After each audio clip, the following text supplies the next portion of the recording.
안녕하세요. 투데이안경 코리아마켓 손유빈입니다. 안녕하세요. 박수진입니다. All Together All On, 모든 것을 기술로 통합한다는 슬로건 아래 세계 최대 IT 가전 전시회인 CES 2024가 다음 주 9일 미국 라스베거스에서 화려한 막을 올립니다. CES 2024의 핵심 화두인 AI를 중심으로 IT 기술 관련주들이 날아오르면서 오늘 코스닥의 탄력이 아주 좋았죠. 네, AI가 CES 2024의 최대 화두로 꼽히면서 폴라리스 오피스, 이스트 소프트 등 주요 종목들이 일제히 날아올랐습니다. AI와 연계된 로봇, CXL, 클라우딩 컴퓨터 테마도 동반 강세를 보였는데요. 코스닥의 온기가 상대적으로 따뜻했던 하루, 투데이안경 코리아마켓 첫 번째 이슈픽의 주인공은 누구일까요? 네, 외국인과 기관의 동반 매수세, AI와 로봇 등 성장주를 중심으로 코스닥의 강세가 돋보인 날이었습니다. 투데이안경 이슈픽 첫 번째, 코스닥 쓸어 담는 연기금입니다. 국내 증시의 큰손인 연기금이 코스닥 시장에서 주식을 쓸어 담고 있는 모습인데요. 지난달 7일 이후 18거래일 동안 코스닥 시장에서 순매수를 이어가고 있고 순매수 규모를 들여다보니 총 5,151억 원에 달합니다. 같은 기간 코스피 순매수의 2배를 넘는 수치인데요. 코스닥 시장 연기금 순매수 상위 종목 1위 종목은 LNF가 차지를 했고 에코프로비엠도 8위에 올라와 있습니다. 셀티론 헬스케어, ABL 바이오 등 제약 바이오도 순매수 상위권에 포함이 됐고요. SM과 JYP 엔터 등 엔터주도 보이는데요. 오늘 관련 종목들의 흐름은 어땠나요? 네, 연기금의 코스닥 순매수 상위 종목 중에 에코프로비엠의 탄력이 가장 좋았습니다. 오늘 12% 급등하면서 31만 원 선을 회복을 했습니다.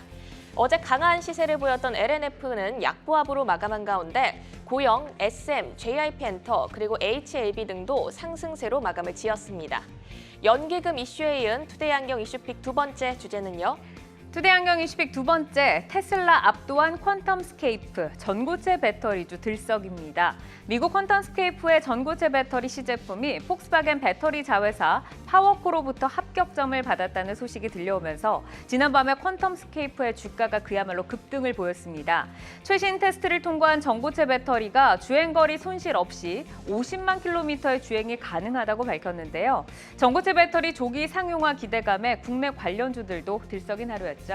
네, 특히 전고체 배터리 소재 관련주들의 탄력이 좋았습니다.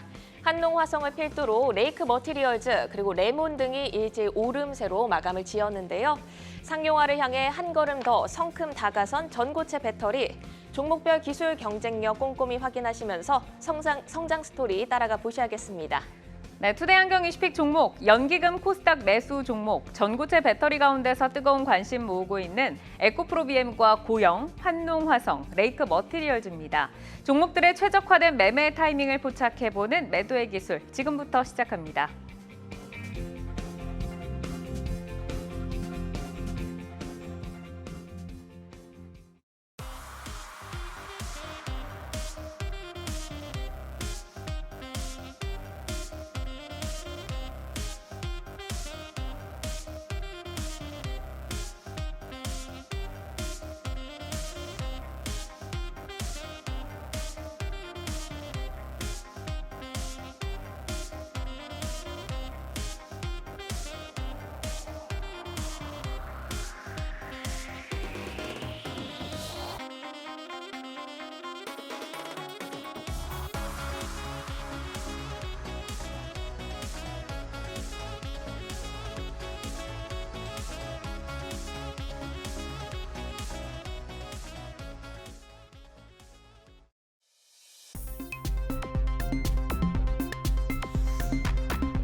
종목별 최적화된 매매 타이밍을 포착해보는 매도의 기술, 투데이안경 이슈픽 첫 번째, 코스닥 쓸어 담는 연기금입니다. 국내 증시의 메이저 수급 주체인 연기금, 12월부터 코스닥 성장주들의 비중을 늘리고 있는데 코스닥 매수 상위 종목을 볼 때 연기금의 매매 행보를 좀 어떻게 분석을 할 수 있을지, 그리고 앞으로의 행보도 좀 연속성이 있게 전개가 될까요, 대표님? 네, 최근에 연기금에서 성장주에 대한 수급이 좀 많이 들어오고 있죠. 그거는 바로 성장주니까 기업들이 성장하기 위해서는 아무래도 자금 조달에 대한 이슈가 어느 정도 원만해야 되거든요. 그래서 이 금리 인하에 대한 기대감, 최근에 금리 인하에 대한 기대감이 좀 축소됨에 따라서 시장의 변동성이 좀 나오고는 있습니다만은 그래도 금리 인하에 대한 기대감이 있게 되는 거거든요. 그로 인해서 성장성을 우리가 대변할 수 있는 종목들의 움직임들이 나와주는 것은 아닌가 이렇게 생각하고 있고요. 종목을 좀 뜯어봤습니다. 크게 이제 두 가지로 좀 뜯어볼 수가 있는데 첫 번째는 2차 전지 섹터입니다. 그리고 두 번째는 이제 바이오 섹터인데요. 2차 전지주 같은 경우에는 쉽게 말씀드려서 많이 빠졌잖아 이런 개념으로 좀 생각을 해볼 수가 있습니다. 많이 빠져 있는 상태에서 하락한 요인이 있죠. 뭐 전기차 수요에 대한 둔화가 있을 것 같고 리튬 가격의 하락도 있을 것 같고 그 밖에 내용들이 있을 것 같은데요. 일단 많이 빠진 것만큼 매력적인 건 없다라고 기존에 저희 코너에서도 여러 차례에 걸쳐서 말씀을 좀 드린 바가 있습니다. 거기서 조금 더 자세히 들여다보면은 이 LNF를 좀 많이 샀거든요. 그 LNF는 여러분들 잘 아시는 것처럼 코스피 이전 상장에 대한 이슈가 있지 않습니까? 이런 어떤 이슈가 있으면서 기업 가치가 좀 더 올라가면서 저평가돼 있으면서 올라갈 수 있는 가능성, 수급이 몰리는 가능성 종목에 연기금의 수급이 좀 집중돼 있다고 개인적으로 판단하고 있고요. 두 번째는 이제 바이오 쪽인데요. 역시 마찬가지입니다. 기업의 이슈가 있는 종목 쪽으로 집중했던 것 같아요. 셀트리온 헬스케어, 지금은 셀트리온이죠. 예, 그래서 그런 종목들 이외에도 바이오, JP모건 헬스케어 컨퍼런스가 있기 때문에 이런 것들에 조금 더 이슈된 개념과 많이 빠진 개념 쪽으로 해서 접근한 것이 아닌가 판단하고 있습니다. 따라서 연기금의 투자 키워드는 제가 볼 때는 어떤 그 성장성, 금리 인하 기대감이 아직도 살아있다에 있는 것 같습니다. 네. 지금 외국인과 연기금의 행보를 조금 비교를 해서 부장님께 한번 좀 여쭤보고 싶고 이런 주체별로 매매 성격에서 저희는 어떤 투자 힌트를 좀 얻어볼 수 있을까요? 연기금을 먼저 보면은 그 코스닥 같은 경우에는 그 1위부터 5위까지 종목을 보면요. 그 앞에 상위 LNF랑 셀트리온 헬스케어 같은 경우는 소위 요즘 유행하는 페나케 그 패시브 수급 이익 종목들이 집중됐고 네. 그 코스피까지 합쳐도 1위 셀트리온, 에코프로, 머티, 포스코, DX, HMM, CSB 인데 이런 것들을 샀거든요. 그러니까 코스피까지 합치게 돼도 그럼 여기서 셀트리온과 에코프로, 머티도 여전히 패시브 수급 이슈가 있는 것이고요. SM이라든가 JYP, 엔터 같은 경우는 어쨌든 낙폭과대, 그러니까 낙폭과대와 그 수급 패시브 수급이 들어오는 종목들 위주로 많이 샀다라고 볼 수 있겠고 또 이제 그 HLB도 여전히 이제 수급 이슈죠. 그 코스피 이전 이벤트 있고 알테오전도 MSCI 편입 이벤트가 있는 종목들을 샀다고 보시면 되겠고요. 셀트리온 제약도 여전히 마찬가지죠. 이쪽도 이제 수급 이벤트가 있어서 그래서 바이오 쪽에 매수가 좀 있는 것들을 보면은 그러니까 셀트리온 헬스케어가 코스피로 이제 합병돼서 이전 상장하게 돼버리면은 그 안에서의 바이오 비중이 이제 절대적으로 적어지니까 그 상대적으로 다른 바이오 쪽의 비중을 채워져가는 그런 이제 수급 이벤트가 있었다고 보시면 좋을 것 같습니다. 네. 자 그러면 연기금이 주목하는 코스닥 성장주 가운데서 저희는 에코프로 BM과 고영에 대해서 좀 들여다보도록 하겠습니다. 자 지금 두 분의 신호를 보면은 모든 종목의 고 신호를 켜주셨는데 에코프로 BM부터 한번 살펴보겠습니다. 어제 이어서 오늘도 모처럼 탄력적인 모습을 보였습니다. 지금 이창환 부장께서는 에코프로 BM에 대해서 어떤 시선을 가지고 계신지 먼저 여쭤볼까요? 오늘 이제 에코프로 머티가 장중 시고가를 가서 아마 시가총액 17조까지 달았었는데 원래 막판에 빠지긴 했습니다. 이렇게 되면은 이제 그 상대적으로 에코프로 BM의 시총이 상대적으로 저평가될 수 있는 그런 얘기가 그렇게 평가될 수가 있고 장중 약간 루머성으로 이제 거래소 이전 얘기가 살짝 돌았는데 네. 회사에서는 일단 부인을 했습니다. 하지만 이제 그런 이슈가 나오게 되면은 쇼커버링이 나올 수밖에 없어요. 그래서 오늘 실제로 장중에 그 삼성이랑 신한 한투 창구에서 강하게 쇼커버링성 매수가 들어왔고 최근에 한 달간 외국인이 대략 한 70만 주 정도 순매수를 좀 한 상태라서 외국인들도 어느 정도 저점에서 지금 한 12월부터 좀 꾸준하게 좀 매수세가 들어오고 있다. 그러면은 이 외국인들은 어쨌든 저가 매수를 강하게 하고 있고 기관은 지금 수급 빈집이라서 기관 쪽에서는 쇼커버를 하든 수급 어쨌든 비중을 채워야 되는 그런 입장이고요. 어쨌든 지난번에 이제 삼성 SDI와의 44조 수주도 있지만 지금 최근에 공시가 이제 그 캐나다 쪽에 이제 그 자회사 지분도 투자하는 이슈가 있기 때문에 아마 향후에 SK온 쪽의 대규모 수주 기대감이 상당히 높은 상황이고 올해 이제 그 에코프로의 그 이제 대표가 올해 이제 신규 고객사 확보에 4월 총력을 다하겠다고 얘기했기 때문에 네. 신규 고객사에 대한 기대감이 있다. 그러면 삼성 SDI와 SK온 말고 다른 고객사가 어디 있을까 잘 생각해 보시면 좋을 것 같고요. 그리고 있잖아 지금 어쨌든 이 에코프로 BM도 지금 약간 수급 이슈가 붙었다 이렇게 보시면 좋을 것 같습니다. 지금 수급도 강력한데다가 추가 수주에 대한 모멘텀까지 살아있고 오늘 같은 경우는 정말 강하게 12% 오르면서 이렇게 거래를 맞춰줬는데 에코프로 BM이 이제 메탈 가격이 아직은 본격적인 반등에 나서지 못하면서 좀 이익 턴어라운드 시점에 대해서는 조금 불투명한 그런 또 시선이 있더라고요. 그럼에도 불구하고 지금 수급도 강력하고 연기금의 매수까지 더해진 것은 좀 중장기 성장에 지금 베팅을 하는 시기다라고 봐야 될까요, 대표님? 네, 저도 그렇게 생각을 하고 있습니다. 지금 사실은 주가 이제 하방 요인을 먼저 좀 생각을 해보게 되면은 밸류에이션에 대한 부담이 상당히 좀 완화가 됐다고 볼 수 있을 것 같아요. 그래서 이 프라이스 자체 부분에 대해서 과거에 비싸다 이렇게 얘기를 했지 않습니까?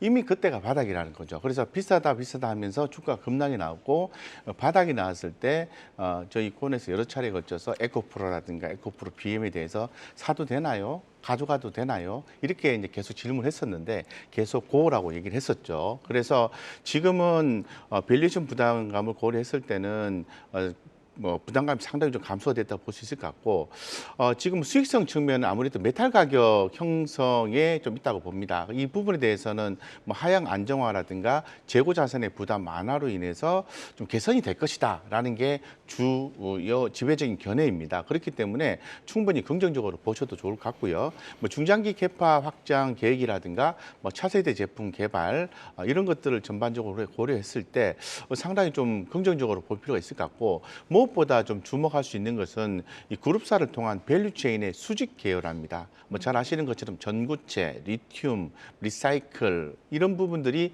수직 계열화가 형성이 됐기 때문에 상당히 에코프로 그룹에 대한 성장성이 긍정적이다라고 좀 말씀드릴 수 있을 것 같고 물론 주식이라는 것은 한번 올랐다 떨어졌다 이렇게 반복을 하겠지만은 빠질 때마다 모아가도 되고 전체적으로 2차 전지 섹터에 대해서 제가 올해 좀 보는 시각은 만약에 상반기 때 조금 주춤한 시기가 있다면 그건 바로 매수 포인트다라고 좀 말씀을 좀 드리고 싶습니다. 네.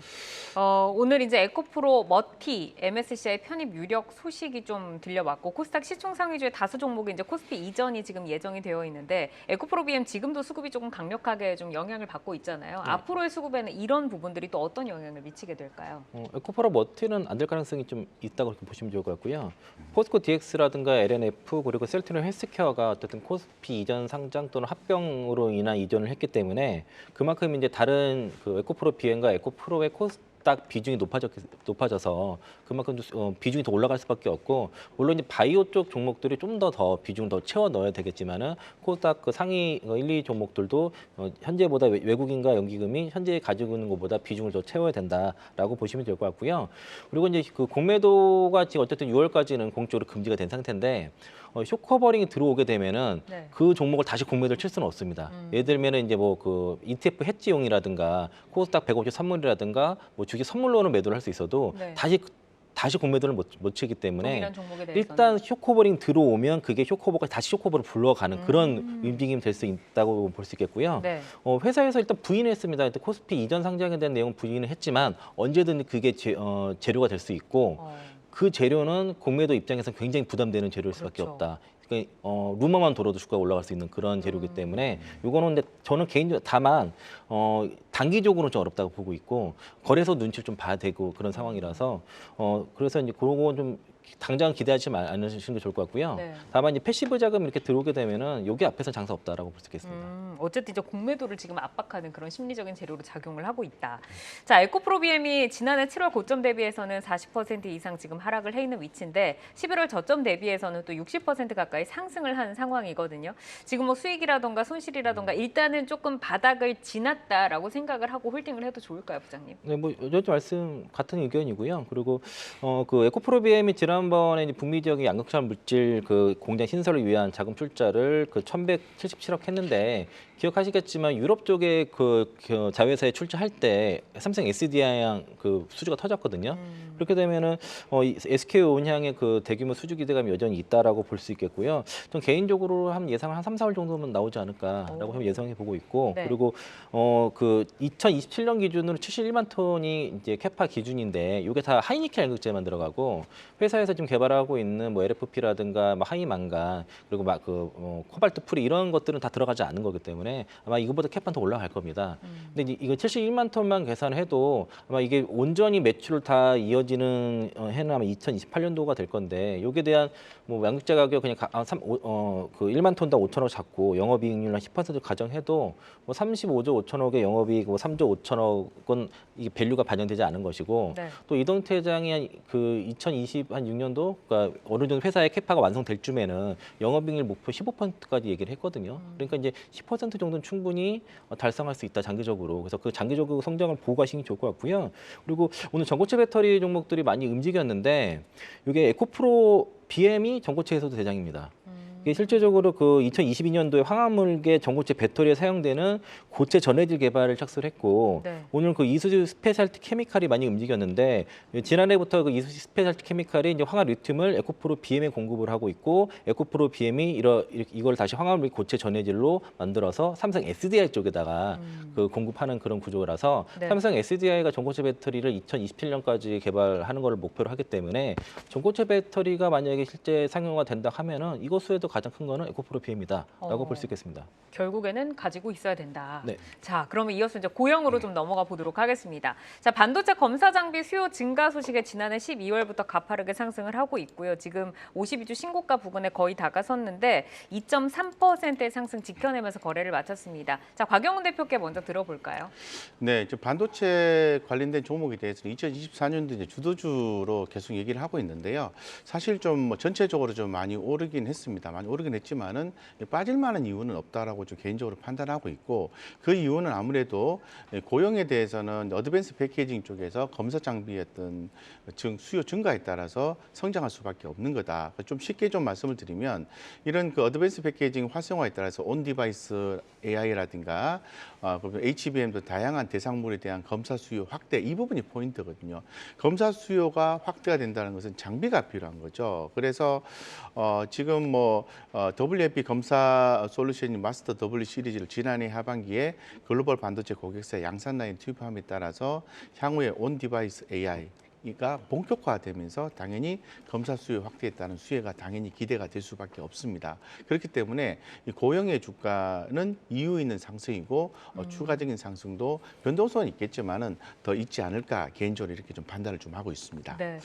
최근에 이제 연기금 매수 상위 종목의 코미코와 함께 이름을 올렸는데 그럼 동종업체 가운데서 고영만의 그런 차별화된 강점이 좀 어디에 있다라고 봐야 할지 좀 궁금하고 성장 추정치 대비해서는 밸류에이션 매력도가 아직 충분할까요, 부장님?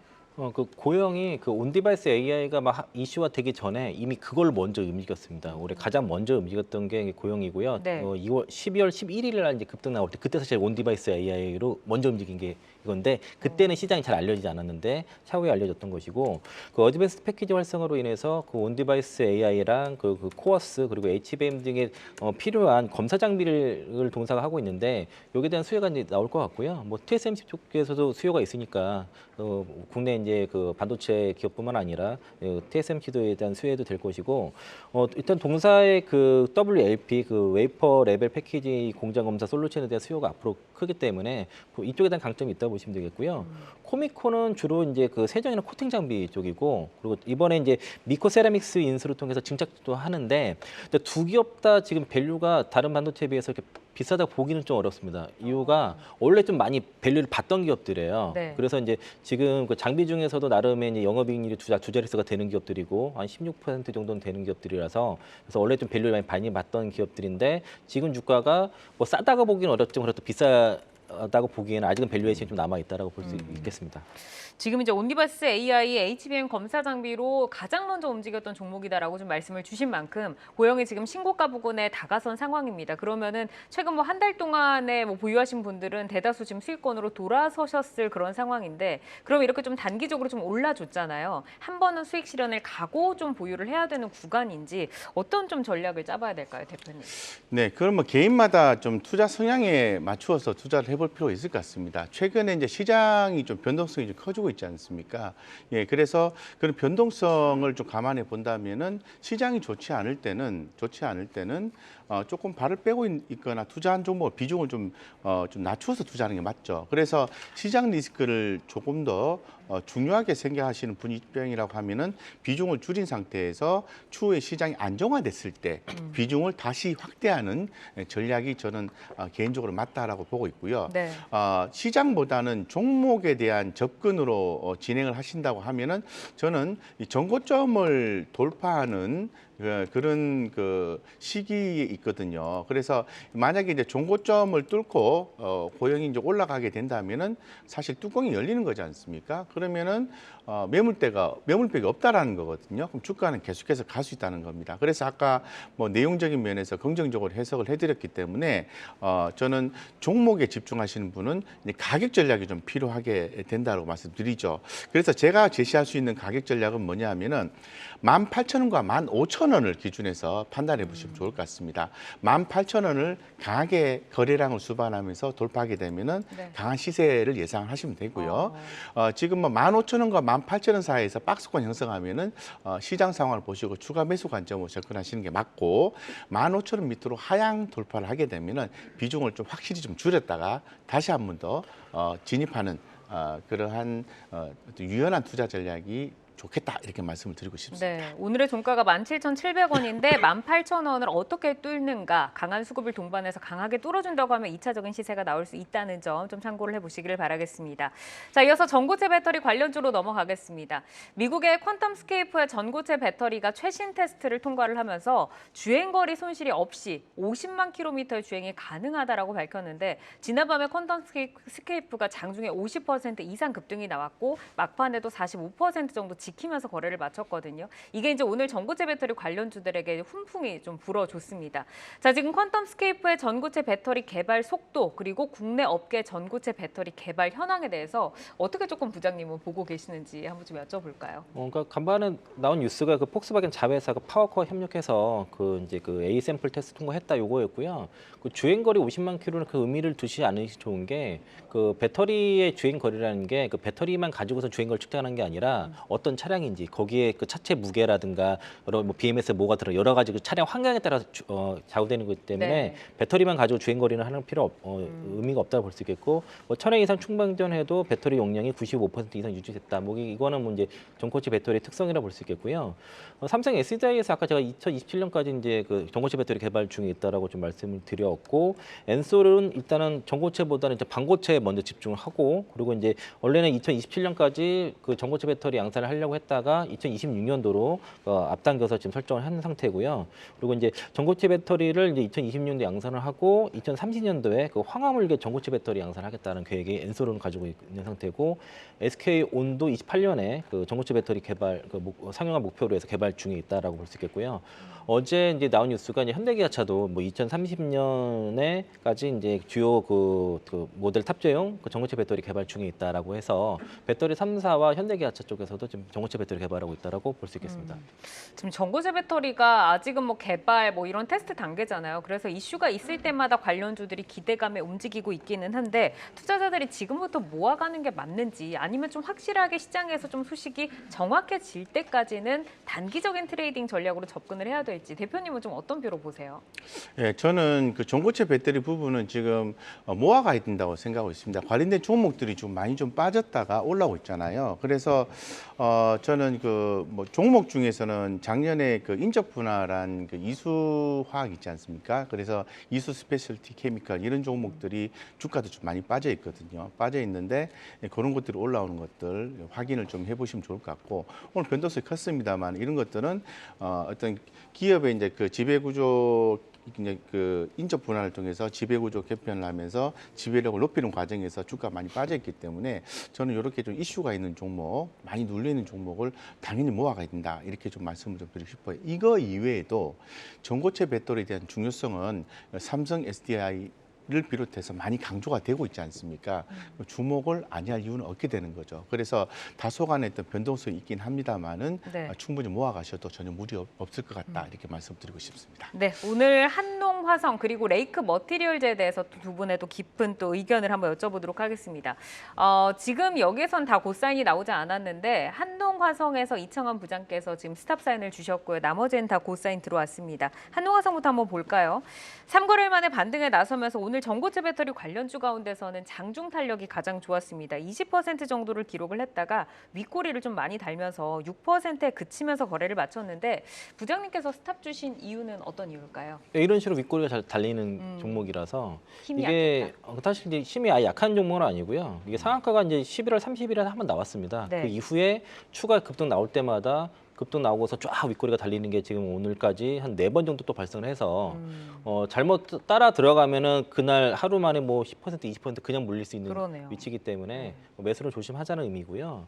또 일단은 동사 같은 경우에 전고체 배터리 테마에 엮였을 때 올라갔을 때는 다른 종목을 모르겠는데 그 한농화성만큼은 어쨌든 급등 시에는 차익을 하자라는 의견이고 그리고 실적 자체가 2021년도가 피크를 찍고 나서 작년부터 올해까지 지금 역성장을 지속하고 있다. 그러니까 특히 2022년도 2023년도까지 역성장이고요. 일단 올해는 아직 모르겠지만은 일단 2021년도가 실적 고점이고 그래서 매수 자체는 좀 자제할 필요는 있는데 다만 이 종목이 좀 테마성으로 움직이는 게 좀 강합니다. 테마성이 강한 종목이니까 많이 가지고 계시다면은 그 손절 라인만 여기 네. 그 11월 30일 종가 상황 14,590원 여기만 잘 체크하시고 가시면 될 것 같습니다. 그러네요. 말씀 주신 것처럼 지금 차트 보니까 12월 들어서만 지금 5차례 윗꼬리를 강하게 좀 달았는데 곽용훈 대표께서는 지금 고사인 주셨잖아요. 네네. 어디에 좀 이유가 있을까요? 저도 이제 고사인을 드린 이유는 아무래도 뭐 삼성 SDI와의 협력 관계를 통해서 기존에 또 국책 과제 진행도 좀 했었고 추후에 또 핵심 소재 개발 이런 부분들이 부각이 될 가능성이 있다는 거에 초점을 좀 맞춰봤는데요. 우리 부장님이 말씀하신 것처럼 저도 좀 개인적으로 좀 아쉬운 부분이 있다면은 이 매출액 감소로 인해서 영업이익이 적자 전환이 됐다라는 게 상당히 좀 아쉬운 부분이 있는 거거든요. 그럼에도 불구하고 이런 부분들이 좀 주가에 많이 녹아 들어가 있지 않느냐 이런 생각을 개인적으로 가지고 있거든요. 그래서 과거에 보면 2021년도에 거의 뭐 주가가 뭐 31,000원 정도 하다가 주가가 지금 보면은 만 원대 전후 정도까지 빠졌다가 지금 16,000원까지 올라왔거든요. 그래서 이제 저점과 고점을 연결해 봤을 때 최근에 좀 중요한 밑대 가격까지 거의 근접했기 때문에 이 정도 올라온 것도 어느 정도 무슨 좀 좋은 내용이 좀 부족한 실적적인 부분이 개선될 수 있는 내용이 앞으로 좀 나오지 않을까 좀 기대감을 좀 갖고 있습니다. 그래서 좀 그 실적적인 부분에서 상당히 좀 아쉬움이 있긴 합니다만 그래도 그런 부분이 반영이 되었다는 측면에 대해서 고사인을 안 드릴 이유는 없을 것 같다 이렇게 생각을 하고 있습니다. 그러니까 전고점 대비해서 반 정도까지 지금 올라와 있는 상태이기 때문에 앞으로도 조금 힘이 있지 않을까라는 기대감이 있다라고 말씀을 해주셨는데 자 한농화성이 현재 주요 사업이 좀 어떻게 구성이 되어 있고 이 전고체 배터리 개발 단계에서 성장 트리거가 어떤 게 있을지 좀 한번 들어볼까요? 동사가 주로 하는 게 뭐 계면활성제랑요, 그 글리콜 에테르랑 그 유화제, 그 특수 산업용 유화제를 주로 하고 있는데, 그러니까 전고체 배터리 쪽에서는 이제 국제 과제를 하고 있습니다. 그러니까 고분자 전해질 핵심 소재인 가소제와 그 가교제를 좀 국제 과제로 개발 중이고 개발 완료된 건 아니고요. 저기 화면에 보시는 저 그 EOA 같은 경우가 그 에틸레 옥사이드, 이제 글리콜 에테르, 이제 EMG 유화제인데 매출 비중이 그 에틸레 옥사이드와 그 글리콜 에테르 여기에 거의 85% 정도 있기 때문에 그 정밀 화학 기업이라고 보시면 좋을 것 같습니다. 그러니까 화학 기업이라서 일단은 아쉽게도 지금 화학 업황이 좀 안 좋다 보니까 실적이 좀 계속 역성장이 지속되는데 아직까지는 실적이 개선되는 그런 전망은 좀 없는 상황이고 일단 그 전고체용 그 소재 요 개발 이슈 때문에 같이 움직이고 시총이 작기 때문에 움직일 때 좀 급하게 움직이니까 요거는 뭐 하실 생각이면 트레이딩 정도로 보시면 좋을 것 같습니다. 네, 투자 스타일에 따라서 좀 선택을 해보도록 하겠습니다. 자, 여기서 레이크 머티리얼즈 넘어가겠습니다. 지난해 11월부터 저점을 높이면서 우상향 기조 유지를 하고 있고요. 오늘도 8% 가까운 강세를 유지를 하면서 거래를 마쳤는데 두 분 다 여기서는 고사인 주셨거든요. 대표님께 먼저 여쭤볼까요? 네, 레이크 머티리얼즈 같은 경우에는 최근 이제 바닥권에서 이렇게 올라오고 있는 그런 상황인데요. 뭐 이 회사 같은 경우에는 지금 뭐 이제 본격적으로 이제 1월달 벌써 1월달 실적 시즌에 이제 곧 돌입을 하지 않습니까? 그래서 뭐 실적적인 부분이 발표가 날 텐데 전분기 대비해서 실적이 꽤나 좀 괜찮은 것 같습니다. 그런 것도 있지만은 저는 개인적으로 지금 자회사 레이크 테크놀로지 지분 한 70.6%를 좀 가지고 있는데요. 이 전고체 전고체 배터리용 황화 리튬 사업을 준비 중에 있다라는 부분, 그리고 소재 개발은 완료됐고 다수의 배터리 업체들과 긴밀한 협의 중이다라는 이 부분에 저는 포인트를 삼아서 뭐 추가적인 상승이 좀 가능하지 않을까 기대감을 좀 가지고 있습니다. 그렇기 때문에 고 사인을 드렸습니다. 네, 부장님께서도 고사인을 주셨는데 전고체 배터리용 항화 리튬 관련주로 지금 레이커 머티리얼즈가 주목을 받고 있습니다. 자, 지금의 생산 능력과 또 올해 좀 뭐 매출 발생 기대를 해볼 수가 있는지 이 부분 한번 여쭤볼까요? 근데 그 1월 2일에 그 하나투자증권에서 리포트 나온 내용이 그대로 잘 나와 있고요. 네. 그날 이제 급등했다가 윗골을 달고선 이틀 조정받고서 오늘 다시 올라간 건데 그 자회사 레이크 테크놀로지에 대한 지분을 70.6% 갖고 있어서 여기서 이제 전고체용 배터리용 그 황화 리튬 사업을 준비 중인데 일단 2027년도에 어떤 아까 삼성 SDI가 이제 전고체 배터리 상용화 준비하고 있다고 하니까 네. 현재 캐파가 연 10톤이고요. 연 120톤까지 늘리고 이게 이제 그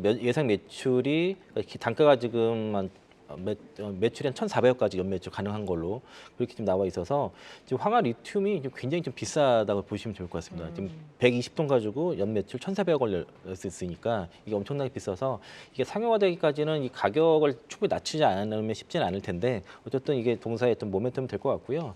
예상 이 올해 같은 경우는 한 101억 정도 그 정도 지금 시장에서 예상하고 있습니다. 네, 알겠습니다. 지금 목표가 제시 22,000원에서 24,000원까지 이청환 부장께서 제시를 해주셨고 여기까지 내용 살펴보도록 하겠습니다. 자, 저희가 매도의 기술 종목들은 현재 주가와 모멘텀을 기준으로 매매 포인트 제시를 해드리기 때문에 시장이 변화하면 전략도 변동 가능한 점 꼭 기억을 해주시기를 바라겠습니다. 계속해서 주요 이슈, 모멘텀 팔로우하면서 여러분의 전략 체크해드리겠습니다.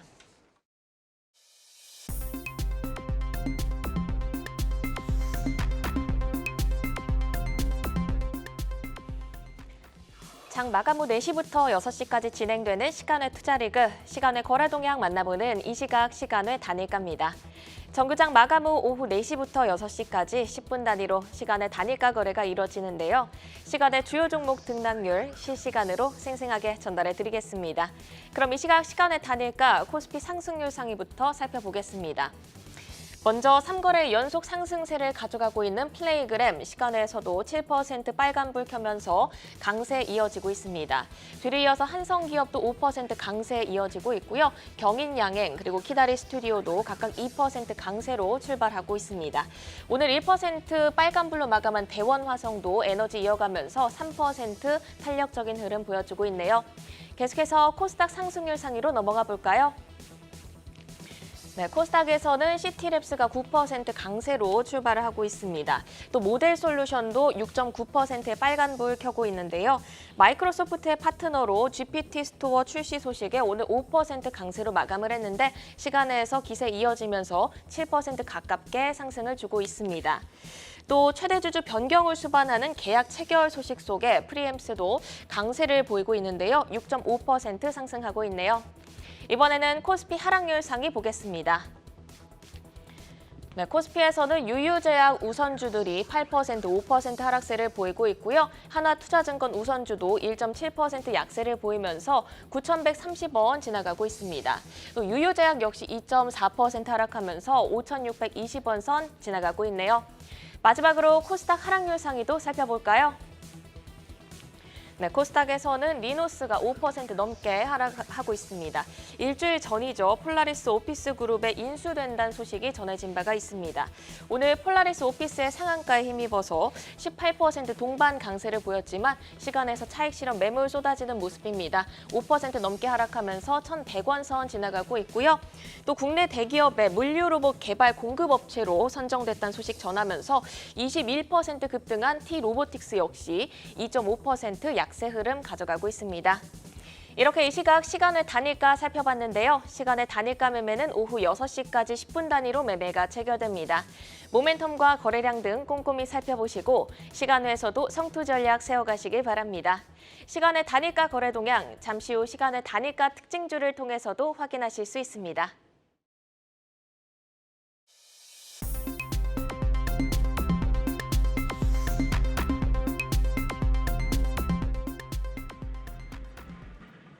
다양하게 부각되는 이슈와 모멘텀 속에서 연속성 있는 재료로 우상향할 주인공 누가 될까요? 주도주로 떠오르게 될 종목을 미리 만나보는 라이징 스탁입니다. 세 분의 오늘의 종목 화면으로 먼저 확인해 보겠습니다. 이성웅 이사 더존 비존, 이창환 부장 세로닉스, 곽영훈 지점장 더구전자 가지고 오셨는데요.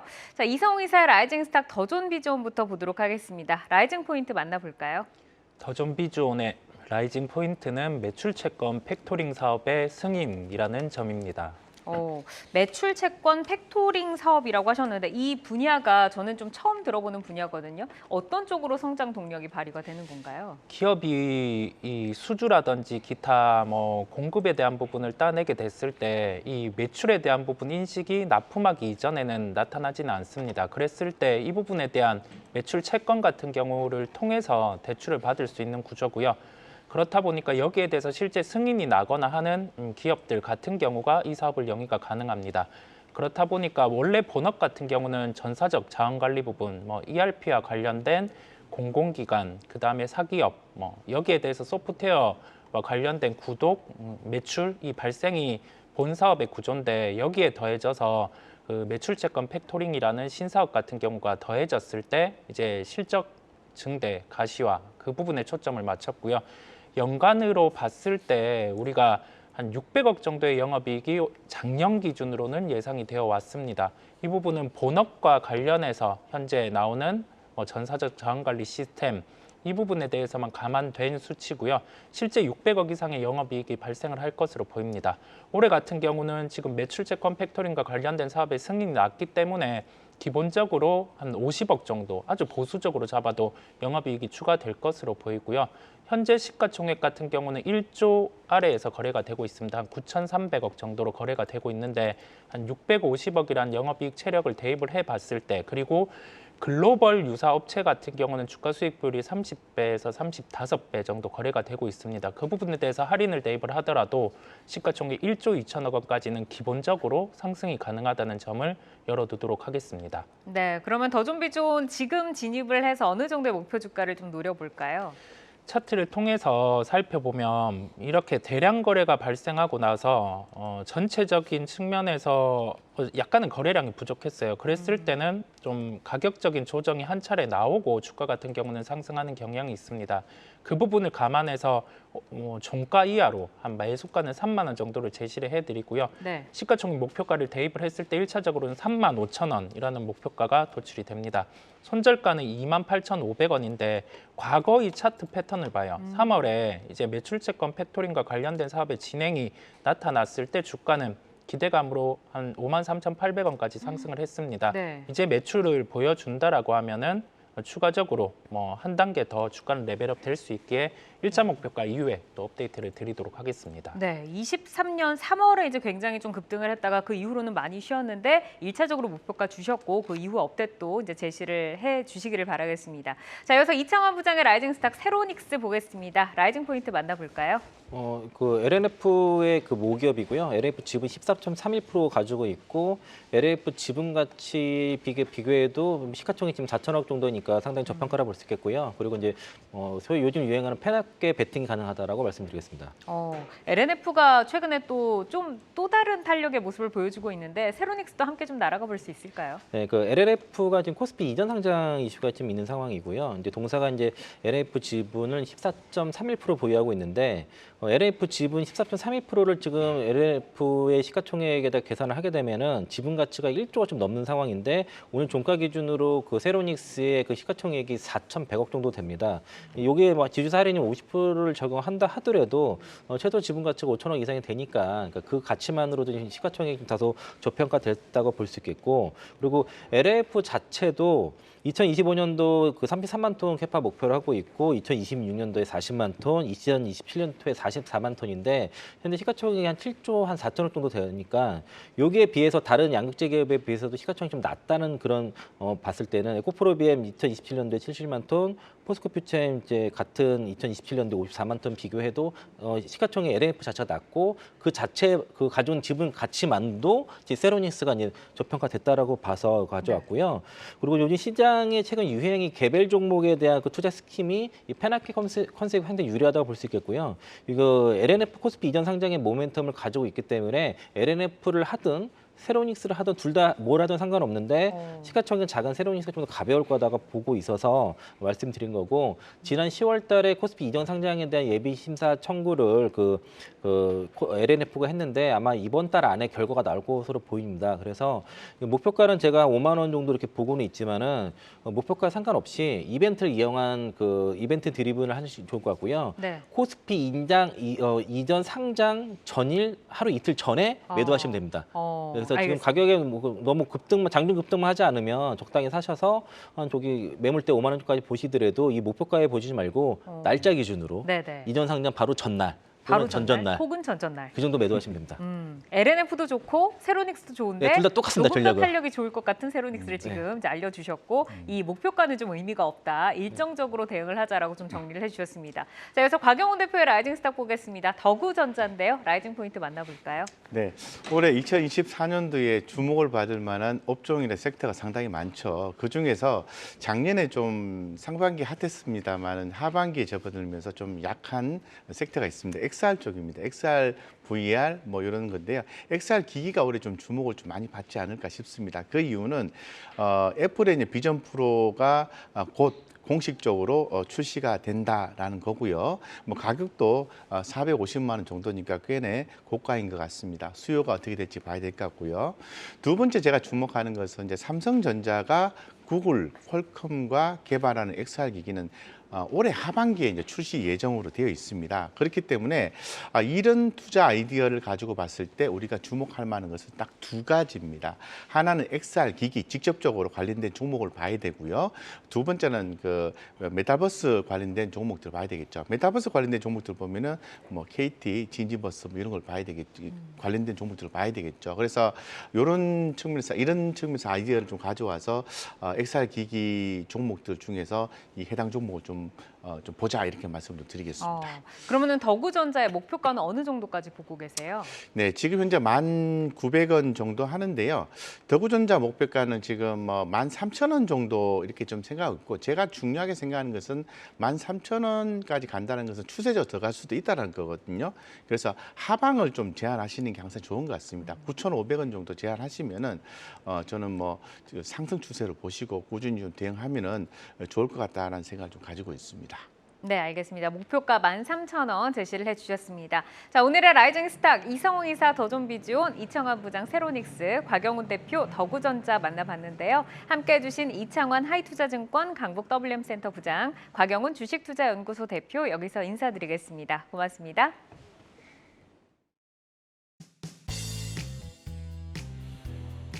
시간의 단일가 거래 속 특징주들을 따라가 보는 시간의 단일가 특징주 탑5입니다. 시간의 단일가 거래는 내일장까지 연결돼 움직이는 종목들이 많은데요. 오늘 함께 하시면서 매매 전략에 잘 활용해 나가시길 바랍니다. 그럼 5위부터 확인해 볼까요? 네, 5위는 한빛 레이저가 올라와 있습니다. 레이저 기술 전문 업체로 코스닥 상장 첫날 상한가, 이틀째인 오늘도 두 자릿수 상승률을 기록했는데요. 시간외에서도 빨간불 이어가나 싶었지만 이내 약세로 전환되면서 약보합권에서 움직이고 있습니다. 4위는 신성 델타테크입니다. 어제 중국에서 LK99를 복제하는 작업을 하고 있는 두 곳의 중국 연구소가 상온 초전도체를 발견했다는 소식 전해지면서 상한가로 마감을 했고요. 오늘도 상승세를 이어갔습니다. 4거래 연속 빨간불 켜고 있는데요. 시간외에서도 분위기 좋네요. 7%까지 상승률 끌어올리고 있습니다. 3위는 셀로메드입니다. 지난 3일 중국 전기차 업체 비아디가 테슬라를 제치고 세계 전기차 판매 1위를 기록했다는 소식 들어오면서 상한가로 마감을 했습니다. 어제 8% 조정을 딛고 오늘 다시 상승 전환에 성공했는데요. 시간의 거래에서 거래량 2위 기록하면서 3%대 강세 보여주고 있습니다. 2위는 프리엠스입니다. 장 마감 후 최대 주주 변경을 수반하는 계약 체결 소식을 알린 가운데 현재 4% 가까운 강세로 출발하고 있습니다. 대망의 1위 종목 확인해 볼까요? 네, 모델 솔루션입니다. 마이크로소프트의 파트너사로 챗 GPT 전용 전자기기를 출시한다는 소식에 주목을 받고 있습니다. 오늘 오후장 들어서 급반등하면서 5%대 상승으로 마감을 했는데요. 시간에서도 7%대 정말 강한 탄력을 유지하고 있습니다. 오랜 횡보 기간을 끝내고 랠리를 시작할 반등 신호로 볼 수 있을까요? 모델 솔루션 같은 경우는 대표적으로 챗 GPT 전용과 관련해서 프로토타입 이 부분이 글로벌 스페이스X라든지 MS사와 이렇게 협업이 맺어져 있는 상황입니다. 그렇다 보니 오늘 시장의 핵심이었던 챗 GPT와 관련된 스토어 이 영향을 받은 것으로 보이고요. 향후에 이 부분과 관련해서는 초기 매출의 발생 가능성이 있기에 시간 내로 또 반응을 하는 것으로 보입니다. 다만 시가총액이 1,000억대로 좀 적은 상황이고요. 그다음에 종목 같은 경우가 좀 변동성이 커질 수 있다는 점까지 함께 고려를 해야 될 것으로 보입니다. 시간 외에 같은 경우는 상승을 할 경우가 있는데 다음에 시가 같은 경우가 시간 내로 넘어서 시작하시는지를 함께 체크를 해보시면 되겠습니다.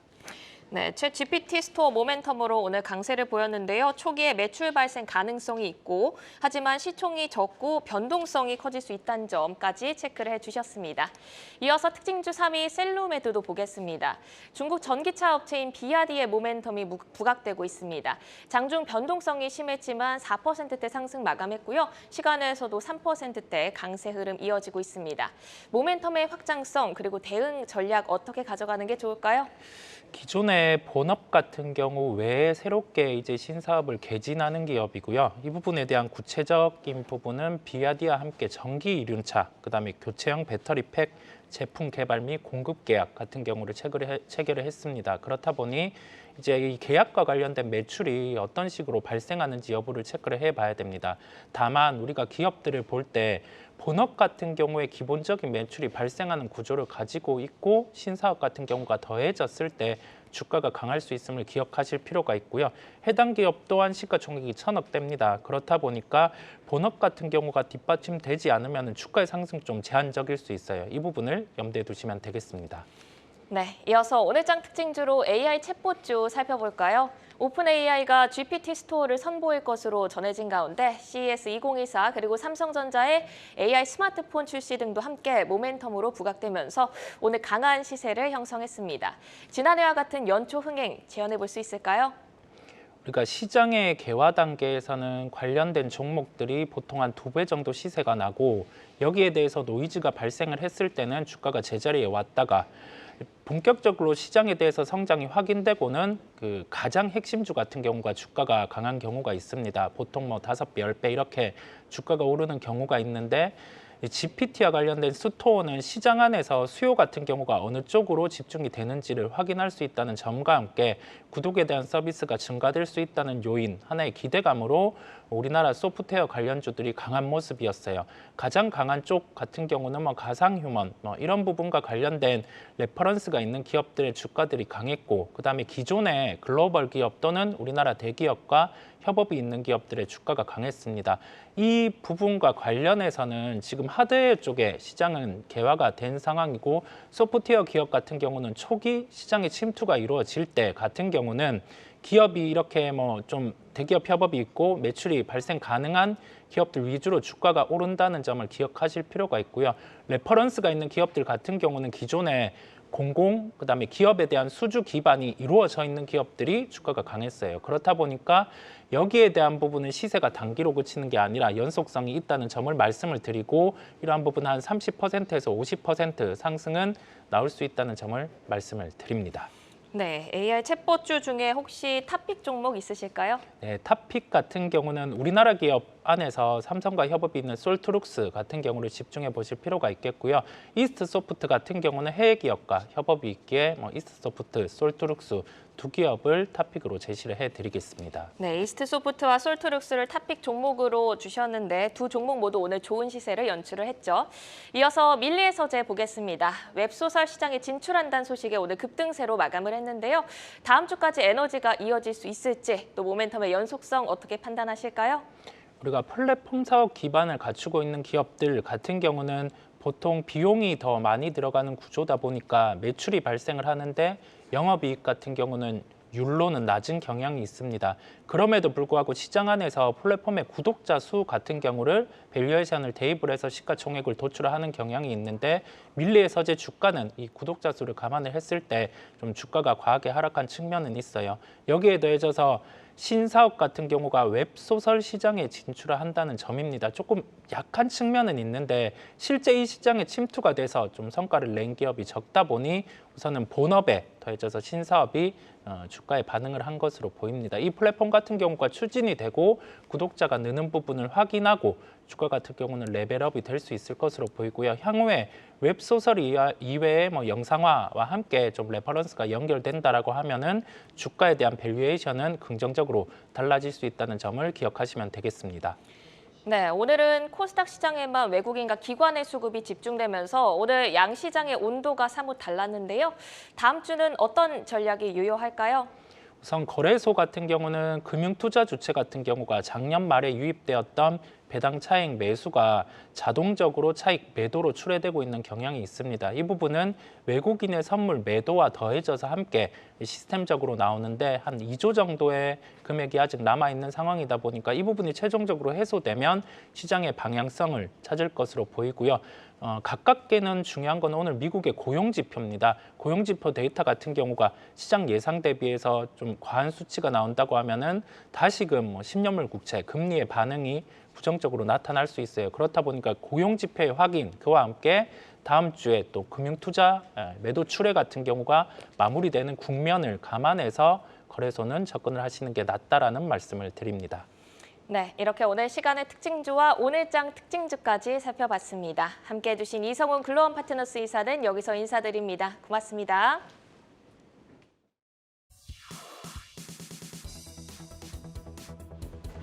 오늘 세계 증시는 어땠는지 글로벌 증시 브리핑 전해드립니다. 중화권 증시가 마감이 다가오면서 낙폭이 좀 더 깊어지는 모습입니다. 사계 지수가 0.8% 하락, 선전이 1% 넘는 하락을 보여줬고요. 마감을 앞둔 항생 지수가 0.6%의 내림세 보여주고 있습니다. 리창 중국 총리가 미국의 제재를 받는 중국 내 최대 메모리 반도체 기업이죠. YMTC를 방문했습니다. 특징적인 점은 해당 기업에 대한 정부 차원의 지원 의지를 밝힌 건데요. 이번 방문은 미중 양국 간의 반도체를 둘러싼 긴장이 고조된 상태에서 당국의 지원이 있을 거란 걸 보여주기 위한 것으로 풀이됩니다. 네, 나스닥이 5거래일 연속 하락세를 이어간 가운데 나스닥 선물지수 역시 소폭의 내림세를 보이고 있습니다. 이 시각 현재 16,408선 지나가고 있습니다. 간밤 미국의 민간 고용지표가 견조하게 나온 가운데 오늘은 노동부가 집계한 비농업 고용보고서가 발표됩니다. 보고서에는 비농업 부문의 고용자 수 변동과 실업률 등이 포함됐습니다. 여기에 12월 비제조업 구매관리자 지수가 발표됐는데요. 50을 넘으면 확장을 의미하고 50 미만은 경기 위축을 뜻하니 잘 체크해 보시길 바랍니다. 지금까지 글로벌 증시 브리핑 전해드렸습니다. 이번 한 주도 고생 많으셨습니다. 투데이안경 코리아마켓 저희가 준비한 소식은 여기까지입니다. 오늘도 함께해 주신 여러분 고맙습니다.